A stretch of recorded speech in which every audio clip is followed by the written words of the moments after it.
Hello, beautiful bosses, and welcome back to our channel. My name is Rosie, and I'm your favorite calligraphy biz bestie, dropping all the hot gossip all the time.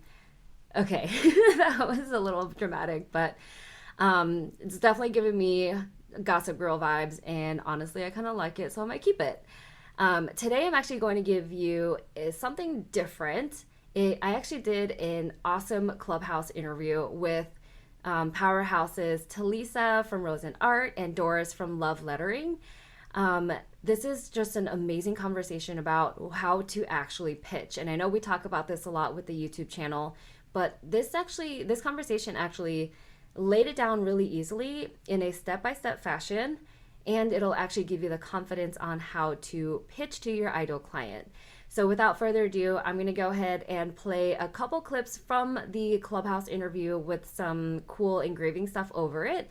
And if you want to listen to the full conversation, I will link that down below. So definitely make sure that you listen to the whole thing because it's so amazing. We even had 4 calligraphy students from the Craft Academy that came in to vouch, which honestly, like, my heart was bursting and I could have cried probably because I was so nervous. But also, it was just so rewarding as a coach to be able to listen to those testimonials that they're on stage with, presenting through a Clubhouse. So without further ado, I'm going to go ahead and play that for you.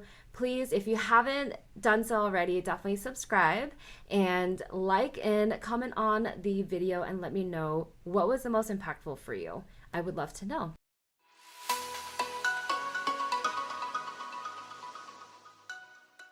I don't know how you did it, but I'm so glad that you're doing something that makes you a lot happier now because I know you are because you're always smiling and everything. So, yeah. And not only that, you've also empowered and encouraged a lot of people, like, over almost 80 students in your program.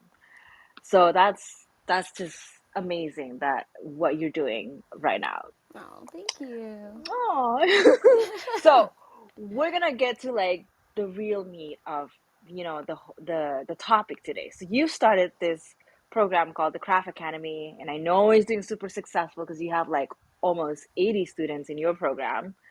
And I have actually personally seen like so many of your students transform and flourish into successful calligraphers. Like I know Michelle down there in the audience, she like literally spearheaded the bottle painting trend and she always look up to you and she always talk about you. And then I thought like, you know what, I need to interview Rosie. Like, how did she do this? So one of the things that I know that you teach, and I know you have like so many modules in your program, and one of the things that you teach is about pitching, which is actually the most asked questions by the audience. So I'm happy that you're here with us today. So can you tell us what do calligraphers need to do in order to be able to pitch with confidence? Okay, so this is a really loaded question and it's going to be a long winded answer, but I'm going to try to keep it as concise as possible. So, when it comes down to pitching to your ideal client, I think there's 3 main things, and this is what we really touch on in the Craft Academy.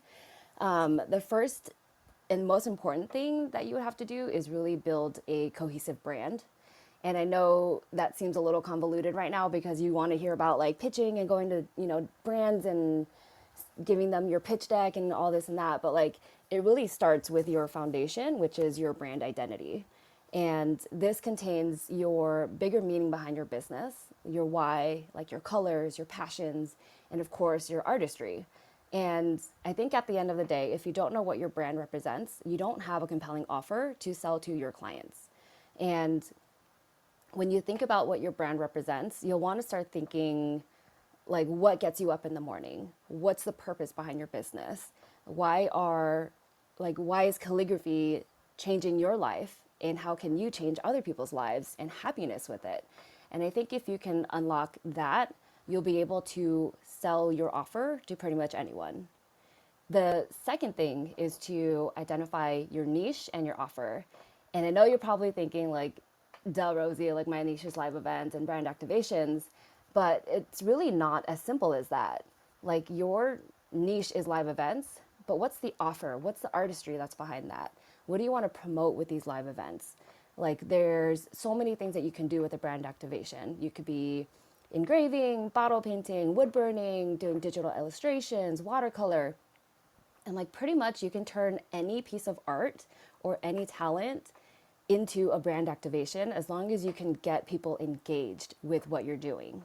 And once you have an idea about what you're passionate about performing, you'll start to get an idea of who your ideal client will be, which leads me to the last step, which is identifying your ideal client and doing that market research.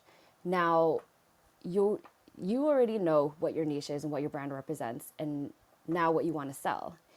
Now you can actually use all of that and start identifying your ideal client.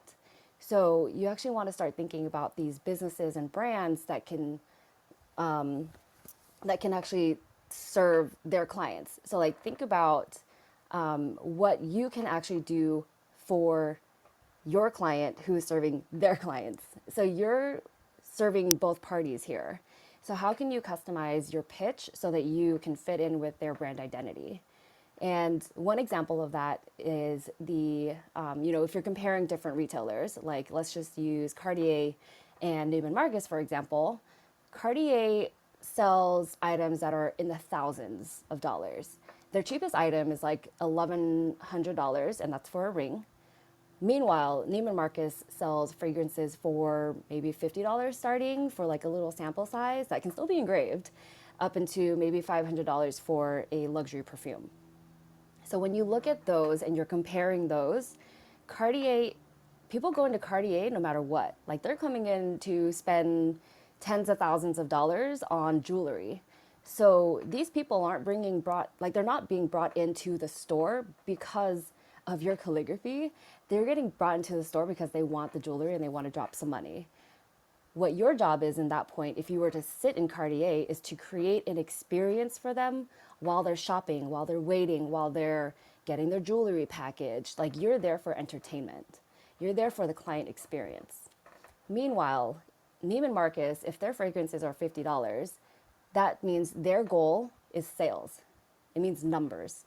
It means turning over hundreds of bottles throughout the entire day. And that's what you're there for in Neiman Marcus, is to boost sales. So when you're looking up the ideal client and doing that market research, you have to be able to identify what you're going to do in the store and how you're going to provide an experience or a value to that particular store. Can you share with us the most proudest moments from your students' achievements? I feel like you already know. So I'm going to give you a win, like probably she's probably our most successful student by far. But it's also just a really good example about what I've outlined earlier. And that's how we really established the three steps that we teach with the Craft Academy. And it's Michelle from Juniper Calligraphy, who's also here. She actually joined in February of 2022, so really like 6 months ago. And she was still figuring out her niche back then, and she wanted to pivot to calligraphy and engraving at live events just because, that was common. One of the things that I like to say is like, don't bottleneck yourself into engraving for department stores. Just because you see it all the time doesn't mean that's the only way to do it. There's so many other things that you can do.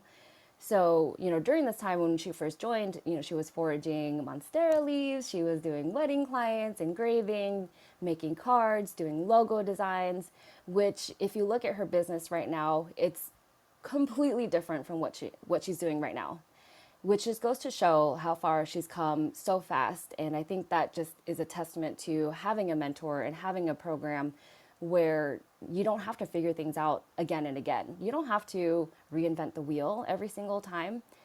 There's a method, and you can fast forward your success because of that. And so when she joined, we got to know each other over the coaching calls. She pretty much showed up to every single coaching call, which is amazing. And I got to know some of her Instagram posts and learned that she also knew how to paint.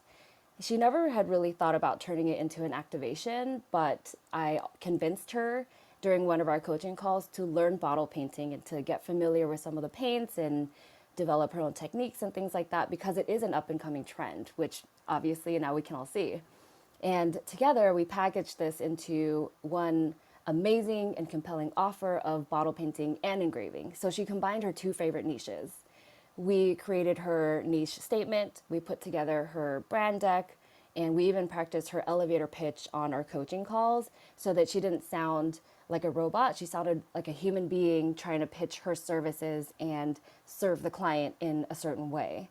And within a month, she pitched and landed jobs with like Neiman Marcus and Bottega Veneta. And now she's proved that there is a market demand for bottle painting and engraving. And of course, after that, we used her skills and turned it into the fundamentals of bottle painting course. So shout out FBP. Woohoo! I am a student, by the way, so I know how. No, seriously, like I was when I saw that, I'm like, oh, you're Rosie's student as well, and I'm like, I'm not surprised that she could really go this far. Michelle, like I'm super proud of you, and honestly, like the bottle painting is like super trending right now, and I see like a lot of her students are like, flourishing. And but I got my life event bottle painting because I felt like more confident after her course. So I can literally say like I can see like you've empowered a lot of people, like a lot of students, and then your students also empower a lot of more calligraphers to be in this as well. So it's just Aw. beautiful how it's definitely like it's a community over competition. Like you literally see this all happening. Yeah, absolutely. And she's definitely, doing really, really well. But like there's so many other students who are here as well who've been able to send out, five-figure invoices and be able to Hmm. book so many jobs. So like it's hard to just pick one person to highlight, but I think her journey kind of demonstrates the top three steps the best. So I hope you actually enjoyed that Clubhouse interview excerpt. Again, if you want to watch the entire video or listen to the entire video, highly, highly, highly recommend it because it's literally so full of knowledge, and I think you're going to really enjoy it. So I again will drop that down below. Make sure you take a listen, and if you haven't done so already, please subscribe. And if this video or interview resonated with you, definitely book a call with me. I will link that down below as well. And until then, happy engraving, everyone.